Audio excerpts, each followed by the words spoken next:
Hello mga kaibigan ko, narito tayo ngayon sa tahanan ng mga kusinero na inyong matutungayan kung paano magluto ng bistec Tagalog, either pork or beef.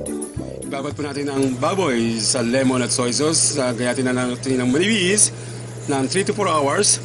Then ihanda po natin ng sliced onion. Sliced onion siya bibigay tamis sa ating niluluto.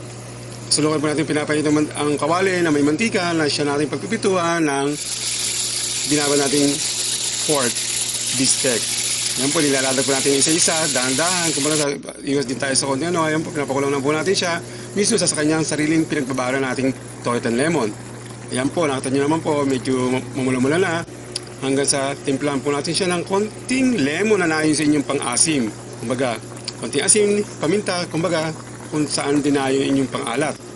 Yan na po siya, isinaluli natin yung pinagbabara niya, takpan natin ng 30 minutes until to make it nag-evaporate naman yung kanyang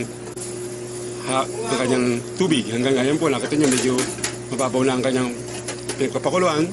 At ihanda natin ang onion na siya magbibigay ng tamis sa inyong niluluto na pork steak. Yan na po siya. For 30 minutes, malalaman nyo naman kung tama sa inyong naayon sa inyo ang lambot ng baboy. Yan po, lagyan po natin ng konting cornstarch para to make it thick and sauce. Thank you very much. Dito na sa tahanan ng mga kusinero. Sa muli natin magkikita. Thank you and have a nice